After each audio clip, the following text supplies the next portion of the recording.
सबसे पहले तो माता पिता, गुरुजनों और आप सभी मेरे छोटे भाई बहनों को मेरा नमस्कार। और आपने मेरे इस जन्म दिवस पर मेरे को प्रत्यक्ष अप्रत्यक्ष रूप से जो भी जन्म दिवस की शुभकामना दी, उसके लिए मैं सदैव आपका तहे दिल से आभारी हूँ। अब बात करते हैं मेरे जन्म दिवस की। मेरा जन्म दिवस वैसे साल में किसी का 2 बार आता नहीं है। मेरा 4 तारीख और 5 तारीख को दोनों दिन है। वो कैसे? और इसके फायदे भी हैं, नुकसान भी नहीं है। अब मेरा जन्म रियली है वो 4 जनवरी को 10:31 रात के टाइम, शाम को, ठीक है जी। और मेरे डॉक्यूमेंट्स में जो मेरी जन्म तिथि है वो 5 जनवरी है। समझ गए होंगे आप अंतर तो एक दिन का। तो अब क्या है, जैसे मेरे को ये कहे कि भाई आपका 4 तारीख को है, तो उसको तो ये कहेंगे भाई डॉक्यूमेंट्स देख ले 5 तारीख का है। 5 तारीख को कोई विश कर रहा है, उसको कहते भैया कल हो गया, आप थोड़ा लेट हुए। तो ये भी है।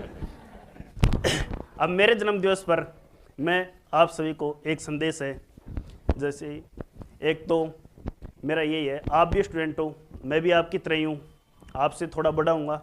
एक मैं कभी मान लो किसी को यहाँ मैनेजमेंट में काम कर रहा हूँ, अपनी कोचिंग है, मैं आपको मेरे सम्मान ही समझता हूँ।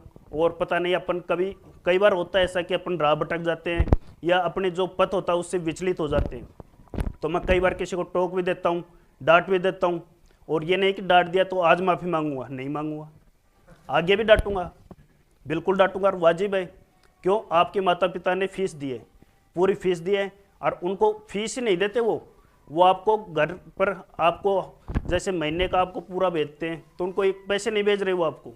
और कई ऐसे भी हैं जो कि अपने एक अनपढ़ माँ बाप से आज भी 20, 22, 24 साल है, अधिकतर ये नहीं करे कि हमारे की भाई पढ़े लिखे हमारे ग्रेजुएट है। कई ऐसे हैं कि बेचारे अनपढ़ माँ बाप से अपन में मजबूर हैं, लाचार है, बेरोजगारी का दौर ऐसा है, और उनसे अपन पैसे मांगते हैं। अपने को भी एक लज्जा महसूस होती है कि यार देख, मैं इतना पढ़ लिख गया, मैं आज इतने साल का हो गया, फिर भी मैं मेरे अनपढ़ माँ बाप से पैसा मांगता हूँ। तो पैसे नहीं भेजते, वो पैसे के साथ अपने को उम्मीद भी भेजते हैं। उनको बहुत उम्मीद होती है। अपन एग्ज़ाम देते हैं, असफल हो गए, तो माँ बाप कभी नहीं कहेगा कि कैसे क्या कमी रही क्या नहीं, वो आपसे पूछेगा भी नहीं। वो आपको कोई बात नहीं, ये कहेगा ठीक है अगले में देखना, अगला अच्छा हुआ। एक तो ये कभी भी है ना, अपने लिए ये मत सोचना कि मेरे लिए क्या किया, क्या मैं कर रहा हूँ। जो पैसे दे रहे हैं, जो उनको उम्मीद है, उस चीज़ पे आप सही टिके रहिए।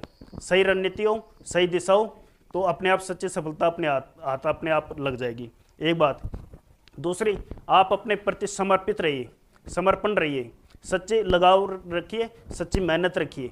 और एक अपने आप में आत्मविश्वास हो, आत्मविश्वास हमेशा सकारात्मक बने रहें और तर्कयुक्त रहे। कभी अंधविश्वास हो, उन चीज़ों से बिल्कुल दूर रहें। और एक स्टूडेंट होता है, एक उसको सामाजिक कभी नहीं होना चाहिए। आप स्टूडेंट हैं और सामाजिक भी हैं, तो आप स्टूडेंट नहीं है सच्चे मायने में। चाहे कोई भी हो आपका, चाहे कोई रिश्तेदार हो, रिश्तेदार उसदार सब है ना, सफलता में साथ होते हैं, असफलता में आपका कोई साथ नहीं होगा। मेरी बात सही आपको लग रही होगी, और ये सही है। कोई 1-2 हो सकते हैं, पर अधिकतर रिश्तेदार आए, कोई भी आपको कौन से रिश्तेदार याद करते हैं? या तो याद करते हैं जब कभी जयपुर आ गए, या कभी कोई काम है तो आपको याद करेंगे। तो रिश्तेदार हैं, कोई भी हो, चाहे कोई आपका दोस्त हो, कितना भी, और दोस्त सच्चा होगा ना, आपको बुला रहा है कि आ जाओ चलते हैं, यदि सच्चा होगा, उसको आपने ये कह दिया कि मैं पढ़ रहा हूँ, तो वो क्या कहेगा, पहले पढ़ ले, मेरा काम मैं कर लूँगा या बाद में हो जाएगा। वो तो सच्चा होगा। और एक वो क्या कहेगा, नहीं नहीं छोड़ यार, शाम को पढ़ लेंगे आराम से, अभी बहुत है, 8 घंटे बच रहे, 10 घंटे बच रहे, बाद में कर लेंगे, पहले पार्टी कर लेते हैं। तो हाँ, मैं भी चल रहा हूँ, साथ चल रहे हैं, और दो ही नहीं, 2 वो भी चल रहे हैं। तो उनके साथ, यानी सामाजिकता से है ना, बिल्कुल सामाजिकता से दूर रहिए आप।